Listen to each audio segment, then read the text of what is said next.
Hello my dear फिजी फील के लवर्स, आपका स्वागत है। जो फिजिक्स से प्रेम करते हैं, मोहब्बत करते हैं, उन सब का स्वागत है। कुछ दिनों से वीडियो नहीं आया कि थोड़ा मेरी स्वास्थ्य ठीक नहीं था। आज कुछ रिलीफ है तो आपके सामने हूँ। मैं पंकज दीक्षित आप सभी का स्वागत करता हूँ, अभिनंदन करता हूँ आपके अपने चैनल फिजी फील में। एसी करंट में हम लोग आरएमएस वैल्यू तक बहुत कुछ सब कुछ पढ़ चुके थे, न्यूमेरिकल प्रॉब्लम्स भी की थी कुछ हम लोगों ने। आज हम लोग कुछ डिस्कस करेंगे फेजर्स पे, क्योंकि अब फेजर्स शुरू होंगे, फेजर डायग्राम्स बनेंगे। हम R circuit, L circuit, C circuits पढ़ेंगे और फेज डिफरेंस चेक करेंगे। रेजिस्टेंस अगर लगा हो एसी सोर्स से तो क्या फेज डिफरेंस होता है करंट और वोल्टेज के बीच, या नहीं भी होता है। इंडक्टेंस के लिए क्या होता है, कैपेसिटर्स के लिए क्या होता है। So let me start for phasors.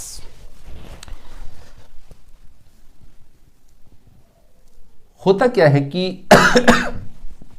अपने पास ईएमएफ और करंट की इक्वेशंस या वैल्यूज होती हैं। उनकी वैल्यूज को हम एज ए वेक्टर नोटेशन में, वेक्टर फॉर्म में हम शो करते हैं, इंडिकेट करते हैं, रिप्रेजेंट कर सकते हैं उनको। एक्चुअल में है नहीं ये वेक्टर्स। ईएमएफ या वोल्टेज वेक्टर क्वांटिटी नहीं है, करंट वेक्टर क्वांटिटी नहीं है, लेकिन हमें कुछ शो करने के लिए, रिप्रेजेंट करने के लिए हम उनको एज ए वेक्टर यूज कर सकते हैं। सो अगर हम कहें कि this is the EMF, E is equal to E naught sine omega t and I is equal to I naught sine omega t plus 5। ये दो इक्वेशंस हैं। अगर फेजर्स के फॉर्म में एक डायग्राम के रूप में, एक फेजर डायग्राम के रूप में इनको रिप्रेजेंट करना हो तो कैसे करते हैं, क्योंकि आगे करने पड़ेंगे हम लोगों को। तो फिर बच्चों को थोड़ी समस्या आती है, दिक्कत आती है कि कैसे हो रहे हैं, क्या प्रॉब्लम है, कैसे हो गए। चलो उन सब चीजों को अपन डिस्कस कर लेते हैं।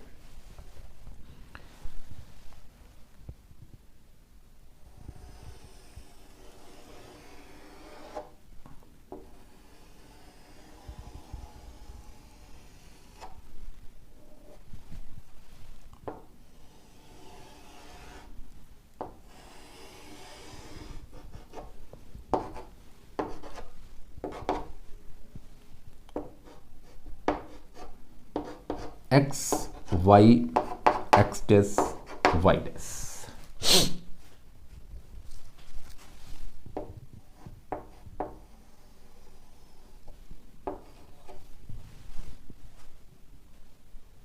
मैं कह रहा हूं कि कोई ईएमएफ है, this is the E naught. हम कह रहे हैं कि ई नॉट जो है वो क्या है, पीक वैल्यू है।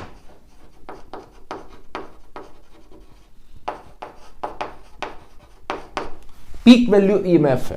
हम इसको एज ए वेक्टर नोटेशन में शो कर रहे हैं और कह रहे हैं कि this is the peak value of EMF, this is the E not. ठीक है, mix angle with the X axis omega T. मैंने कहा ई नॉट ईएमएफ है, पीक वैल्यू है, और एज ए वेक्टर फॉर्म में हम रिप्रेजेंट कर रहे हैं, इसको डिनोट कर रहे हैं ई नॉट को। और E naught the peak value of EMF max angle omega T with the X axis. और कह रहे हैं कि वेक्टर रोटेट कर रहा है, ये वेक्टर रोटेट कर रहा है with the angular velocity omega. मान ले रहे हैं this is the angular velocity, omega से रोटेट कर रहा है। तो ओमेगा टी आप जानते हैं, जब सर्कुलर मोशन पढ़ते हैं तो एंगुलर डिस्प्लेसमेंट यानी ओमेगा इज इक्वल टू होता है theta by t. So theta is equal to हो जाता है ओमेगा टी। ये हमने एंगुलर वेलोसिटी की डेफिनेशन हमने पढ़ रखी है, the rate of change in angular displacement. तो this is the angular displacement change हुआ विद रिस्पेक्ट टू टाइम, और अपने को क्या मिला,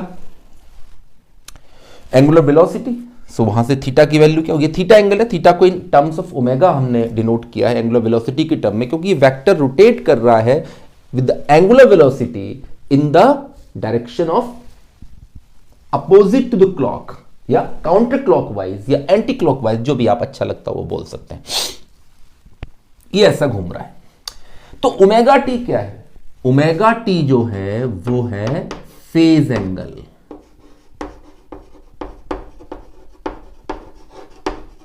this is the phase angle. अब ये यहां से यहां तक गया, किसी time t is equal to 0 पर हम कह रहे कि पॉइंट इसका हम कहते हैं यहां पर p था, अब ये q पर आ गया। तो at t is equal to 0 पर हम कह सकते हैं at t is equal to 0 angle कितना बन रहा था यहां पर? 0 degree. At t is equal to 0 पर कहां पर था? p पर था, तो कोई एंगल नहीं बना रहा था। अब ये यहां मूव किया with the angular velocity omega after time t, at time t। अब ये कहां पहुंचा है? p पर, q पर, सॉरी q पर पहुंच गया। कितना एंगल बना? Omega t. तो ये क्या हुआ? फेज एंगल है। इतना फेज एंगल आ गया। अगर हम यहां पर एक प्रोजेक्शन लें इसका q का, द प्रोजेक्शन ऑफ q, और मैं इसको कोई पॉइंट दे दें यहां से, मान लो ये कह दें r है, और ये वैल्यू फाइंड करनी है कितनी है, तो अपने इजीली फाइंड कर सकते हैं। ये एंगल 90 डिग्री है, ये ओमेगा टी है, तो ये भी ओमेगा टी होगा, अल्टरनेट एंगल हो गए। तो अगर इस वैल्यू को फाइंड करना चाहें तो इजीली फाइंड कर लेंगे। ये क्या है? ये परपेंडिकुलर है, ये बेस है, ये हाइपोटेनियस है। तो इजीली अगर आप इसको निकालना चाहें, O R is equal to क्या होगा? O R is equal to क्या होगा आपका? ये निकलेगा ओ क्यू, और क्या आएगा? Sine omega T. O Q क्या है? E note.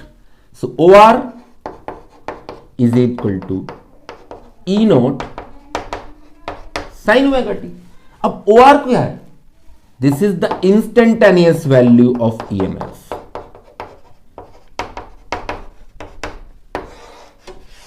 ये जो वैल्यू है यही तो है ई। ई नॉट तो पीक वैल्यू थी, और ई क्या मिली अपने को? E is the instantaneous.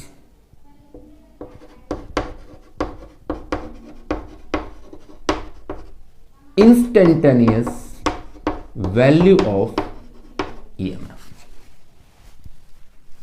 ये इंस्टेंटेनियस को हम तात्कालिक बोलते हैं या तात्क्षणिक बोलते हैं। किसी विशेष क्षण पे, किसी विशेष इंस्टेंट पे जो वैल्यू होती है उसको बोलते हैं इंस्टेंटेनियस वैल्यू ऑफ ये ईएमएफ। ये ईएमएफ की वैल्यू आ गई। तो हमने ये देखा कि फेज एंगल कितना है? Omega t. तो हमने इस कंडीशन में इसको, अगर हम करंट को कंडीशन में चेक करें, हम करंट क्या होगी यहां पर उसको देखते हैं। एक दूसरा डायग्राम अपन यहां पर बनाते हैं, देखिएगा।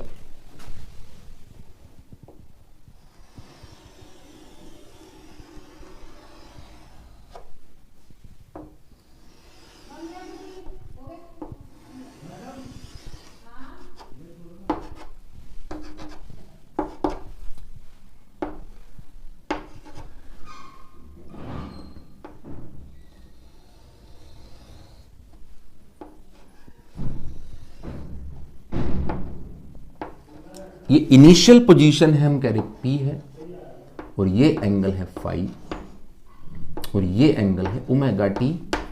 ये है वेक्टर फॉर्म में दिखाया हमने करंट को, this is I naught. Same process है। I naught is the peak value of current. We can say I naught क्या है? Peak value of AC. Vector form में डिनोट किया हमने, और ये करंट जो है, वेक्टर जो है, करंट वेक्टर जो है वो रोटेट कर रहा है एंगुलर वेलोसिटी ओमेगा से in the counter clockwise direction. ऐसा चल रहा है। एक्चुअल में ये से दिखाते हैं अपन, ये गोल घूमते हुए सर्किल में एक्चुअली वेव फॉर्म होता है। मैं आगे आपको डिस्कस करूंगा इसको। ये वेव फॉर्म बन के तैयार होगा। एक जो साइनोसॉइडल वेव बताई थी वही निकल के आएगी। ये फाई एंगल है, this is the initial phase. ये फाई क्या है यहां पर? Phi is the initial phase. This is the initial phase. तो अगर हम यहां पर बात करें, यहां से इसका प्रोजेक्शन चेक किया जाए, टोटल एंगल कितना हुआ, ये टोटल एंगल, ये टोटल एंगल हो गया omega t plus five with the X axis. तो प्रोजेक्शन जब इसका फाइंड करोगे, यहां पर हम इसको P कह दें, इसको Q कह दें, इसको R कह दें, this is 90, this is already omega t plus five, ये भी एंगल होगा। तो प्रोजेक्शन क्या मिला यहां पर, ये I वही मिलेगा जो अभी जैसे निकाला है, सेम प्रोसेस से I इज इक्वल टू मिलेगा आपको I not sine omega t plus five. तो करंट और ईएमएफ तो हमने दो एक फेज, और इन आई नोट और ई नोट जो रोटेट कर रहे हैं, ई नोट और आई नोट, इनको ही हम कहते हैं phasors. E naught and I naught are called phasors. यही फेजर्स है, इन्हीं को फेजर्स कहा जाता है। और जो डायग्राम अब बनाएंगे वो फेजर डायग्राम्स को आपको बताएंगे, फेजर डायग्राम्स कैसे बनते हैं। एक बार आप चाहें तो इसको पॉज करके नोट कर लीजिएगा।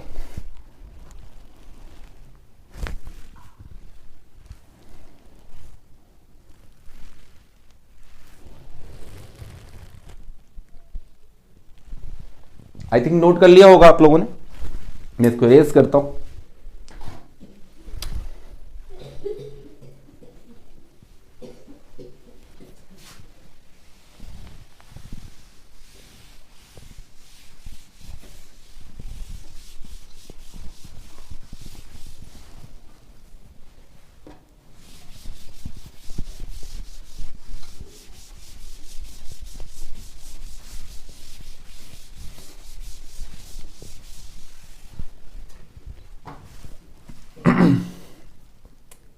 अभी जो दो इक्वेशंस निकाली हमने और किस तरीके से वो रोटेट कर रहे थे, हमने वेक्टर डिनोशन में उनको चेक किया था कि वेक्टर डिनोट कर सकते हैं वेक्टर फॉर्म में हम। दो इक्वेशन हमारे पास थी, instantaneous value of EMF E is equal to E naught sine omega t, और दूसरी इक्वेशन थी अपनी I is equal to I naught sine omega t plus five. Omega आपको पता है एंगुलर वेलोसिटी है, और फाई हमने कहा initial phase angle, omega T को हमने कहा था फेज एंगल, ये इनिशियल फेज था। ई नोट और I naught peak values of EMF and current, and E and I the instantaneous value of EMF and currents. Okay, ठीक है। अब हम इनके फेजर डायग्राम्स बताते हैं कि फेजर डायग्राम्स बनते कैसे हैं आखिर। देखिए,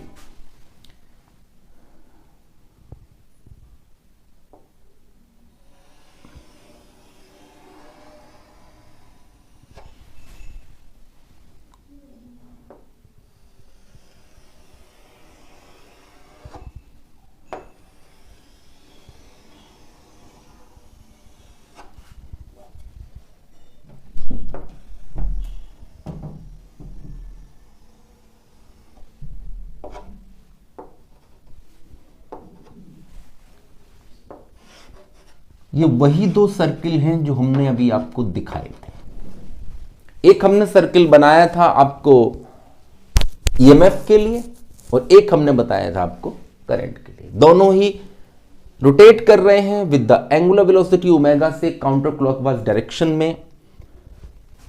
ये रहा आपका एक्स एक्सिस और ये रहा आपका वाई एक्सिस। अब देखिए आप दूसरे कलर की चौक, यस, देखिए हम इस वाले को करंट के लिए मान ले रहे हैं, इस वाले को ईएमएफ के लिए मान ले रहे हैं। ठीक, सो ये रही आपकी ईएमएफ, ई नॉट। ठीक, कितना एंगल बना रहा था ईएमएफ के लिए, omega T with the X axis. ध्यान कर लो, पुराना जो डायग्राम बनाए थे उनको आप देख सकते हैं, ओमेगा टी। और current omega t plus five के फॉर्म में थी विद द एक्स एक्सिस। तो करंट की अगर बात करें तो करंट का ये रहा, ये हम अलग कलर से शो कर दे रहे हैं, this is the current I not. और ये कितना एंगल शो कर रहा है यहां पर, five with the E not, not x axis. Total angle तो ओमेगा टी प्लस फाइव ही होगा। तो ये करंट, अगर यहां से हम वही प्रोजेक्शन लें इसका, थोड़ा सा ये नीचे बन गया है, इसका भी प्रोजेक्शन लिया जाएगा तो यहां कहीं आएगा, तो ये कहलाएगा आपका I और ये कहलाएगा आपका E। तो थोड़ा सा इसको यहां आना चाहिए था, थोड़ा सा अपन ने नीचे कर दिया उसको, कोई दिक्कत वाली बात नहीं। तो I0 और E0 दोनों है। अगर इसको सिंपलेस्ट वे में दिखाना चाहें आप, सिंपल फॉर्म में, कहीं रोटेशन के फॉर्म में ना दिखाओ, सिंपल फॉर्म में दिखाओ, तो सिंपल फॉर्म में आप शो कर सकते हैं।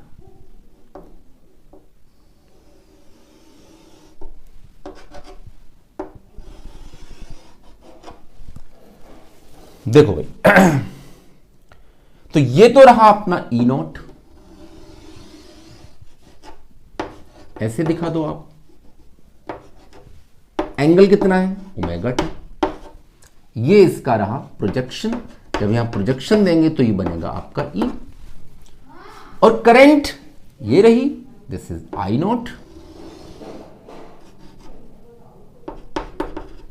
और ये एंगल कितना हो रहा है यहां से फाई, इसका प्रोजेक्शन रहा ये, इसका प्रोजेक्शन रहा ये।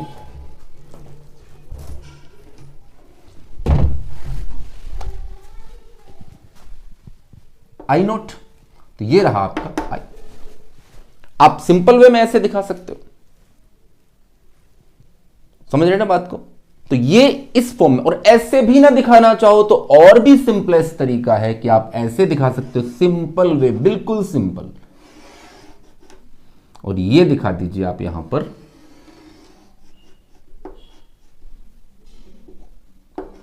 अगर इनके बीच फाई एंगल है यहां पर और ये ओमेगा टी एंगल पर E0 है आपको, तो E0 इस जगह पर आप दिखा सकते हैं, डायरेक्ट एंगल शो करके भी आप शो कर सकते हैं इसको कि एंगल जैसे ओमेगा टी यहां पर बन रहा है, ये E0 एक्स एक्स के साथ क्या एंगल बना रहा है?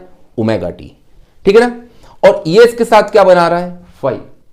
तो दोनों के बीच फेज डिफरेंस कितना है? एक्चुअल में दोनों के बीच जो फेज डिफरेंस है वो कितना है? वो है केवल फाई का। कितने का है?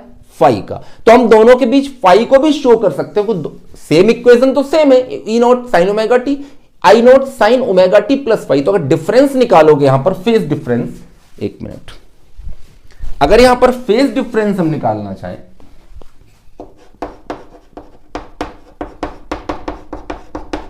फेज डिफरेंस क्या होगा? Omega t plus phi minus omega t. तो क्या मिला? यही तो रहा फेज डिफरेंस। तो दोनों में फेज डिफरेंस कितना है? फाई का।